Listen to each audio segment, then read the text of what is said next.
So we're going to pretend that those Army Navies are S retractors. We all know what S retractors look like. They are shaped like an S, right?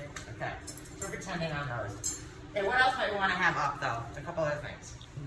Or right? You want sponge. to have, right, not a lap. A sponge. Well, in this case it's Raytech. Raytech, right, yes.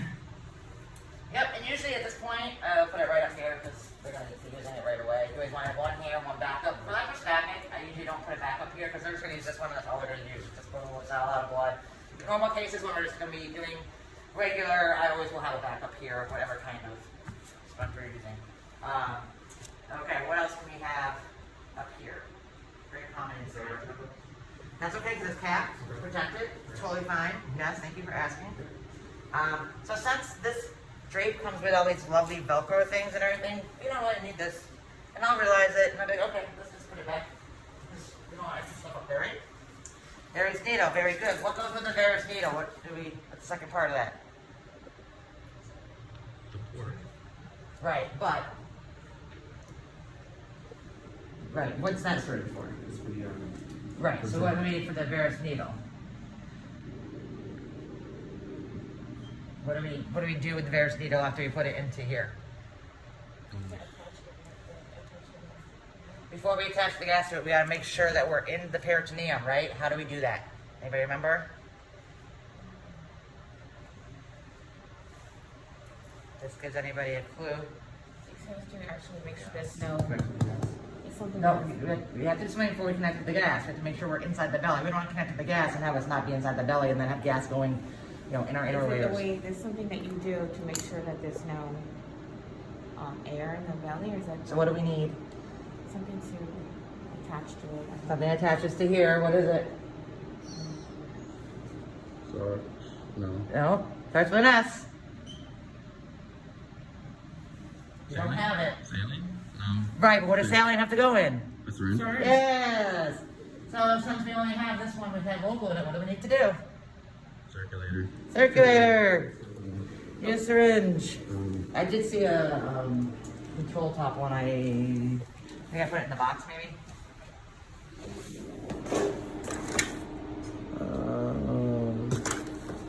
You know, on top of the table. Jeez, what is that? Alright, it's on right here.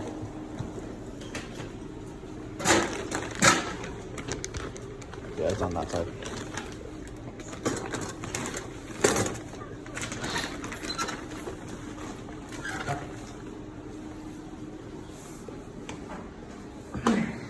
And that's something, if you hadn't noticed, at that point, it's okay. And then, oh, circular, wait, oh my gosh, I need a freaking syringe, right? That's something that you automatically should think of as you're having this and looking at this. You should have a syringe with it. That was something I just want to see if anybody, I didn't know if you guys remembered that or not, so. I remember we had to do this thing with the belly, but I don't Yeah. know how. So, go ahead, what we have to do with that. Right, go ahead and fill that up. We're still missing a couple things on the table. Good job labeling that. I just want to point something out. What's wrong with this? It's punching up. It's not. Right, it's very dangerous, right? How should it be? Don't get into this. Basically, that is a good way to have it. If you're gonna put it here, you should always make, what did you say earlier? Is a good word for this. If you're gonna glue towel here and you're gonna put sharps here, you might consider that what? A natural, Close. neutral zone. Neutral zone. Right? At places like we were saying, there are places where they don't want you to hand sharps with your individual hands. You'll have a little tray. And you have to hand off the tray, they'll take the sharp, and put the sharp back, and put the tray back. But anytime you have sharps kind of separate, it's better to have a towel or something there to point out the sharps there instead of just having it like this, right? Which is a lot safer. I just leave mine in here like this. Because I know we don't have a lot of suture and stuff, and that's fine. You guys will find your own safety way to do that. This is definitely not good. You can definitely hit your hand against that. It can be flipped, it can be done, you know, it's, so let's try to have it as secure as possible in here. After I've been using it, I'll even stick it right in there. Fine. You know, I have another one if I need it. Not that it's really gonna hurt it or anything, but totally fine. Okay, so this is all up here. We're still missing an instrument, one that we definitely need to have. Up here, actually usually don't load that first because they're gonna stick it in them and then they'll want the syringe, so that's fine. We're still missing a counting instrument that you should almost always have up.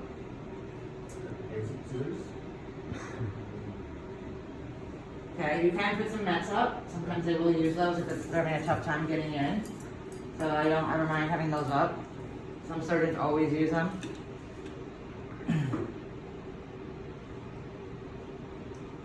Yep. What else? You don't have very many instruments back there, so it's gonna be pretty easy.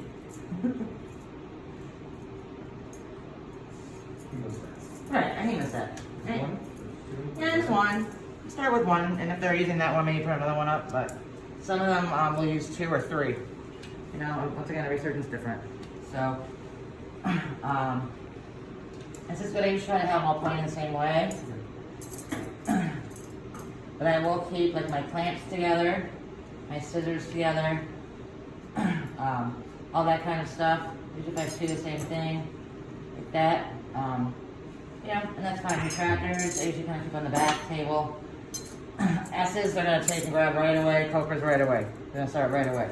So you're going to take, actually you take fast retractors. I'll take the cokers. Alright. So before we even start, make sure that belly button is nice and clean. I'm going to take the belly from here and here, kind of clasp on. Now you'll say knife. And this kind of stretches the belly out to give it a nice, we're not going to use the S retractors yet, but if you're taking the knife, you don't want the retractors in your hand, you can put them down right here. Right? Okay, you're going to take the knife and make the incision.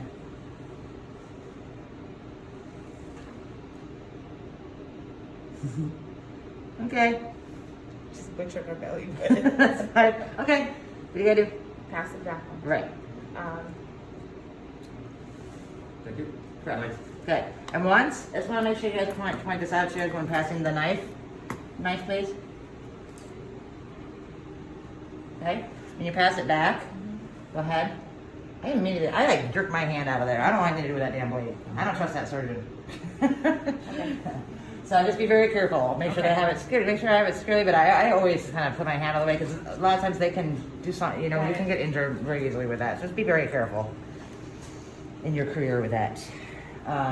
It's one thing to actually, you know, stick yourself with a needle, a suture or something. It's a whole nother thing to be cut by an actual knife. I mean, that's injury causing stitches. Very bad. So, all right. So I'm doing this. Now we have an incision. So what do we need to do? What are you doing? Oh, yes. Yeah.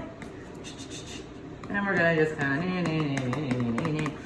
Okay. All right. I think we're in. Oh wait. And that's it. The peritoneum. Knife. Knife.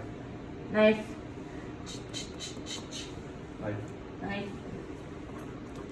And put my finger in. Okay, we're in. All right. So I told you this to the open way. We did not use the Varus needle. Right. We're doing this. So that was really my bad. Sorry. After the whole syringe thing. All right. So we're in. That's the way to go in open. Okay. But we're gonna go in closed today.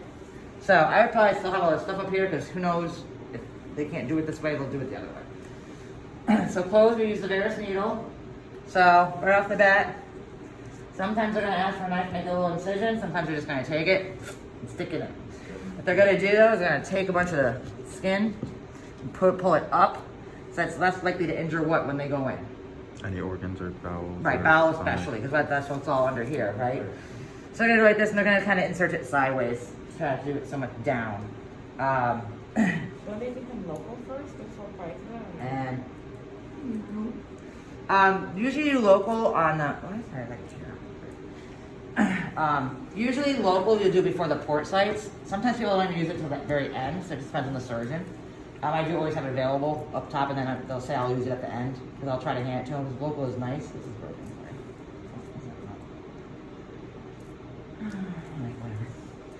Sorry. All right. So anyway, scalpel. We'll do with a little incision.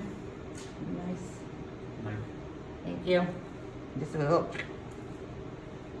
Thank you. Varus needle. You.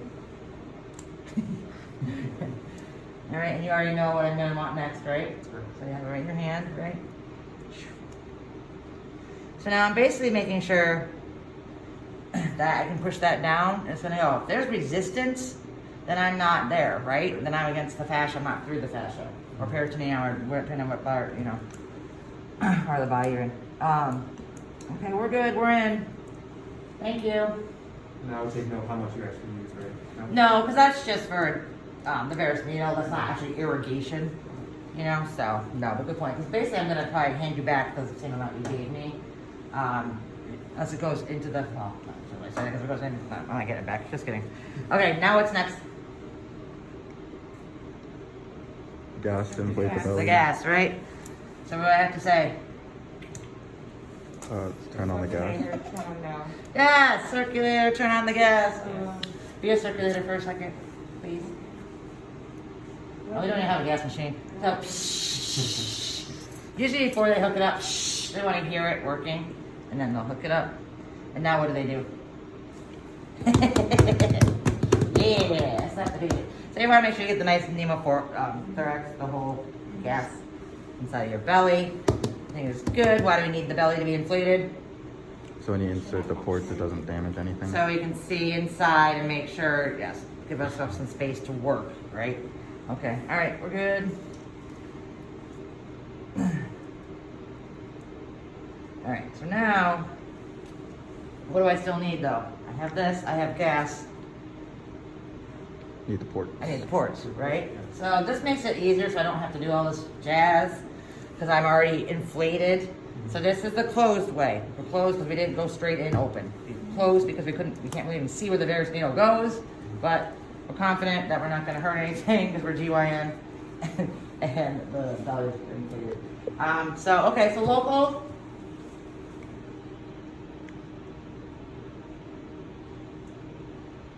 Local, lidocaine, 1%. Epi, 1.0. Thank you.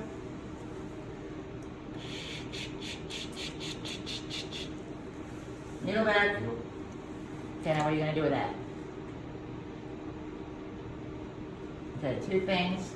If you're gonna put the cap back on, always make sure, that's actually how I set myself. Somebody did that and left it there. I thought it was gonna be on their security display, and it flew off and it stabbed myself. Because I assumed it's securely on there. If it's loose like that, that's injury waiting to happen. First time I ever stuck myself, I was pissed. If you're gonna cap it, cap it. If you're not gonna cap it, don't cap it. For this, I know I'm gonna be using it probably 3 times. Well, I'm only doing 2 ports, but for as many ports as we're doing, I'm using it really quick right now. So I'm probably gonna keep the cap off of it, and I'm probably just gonna stick it right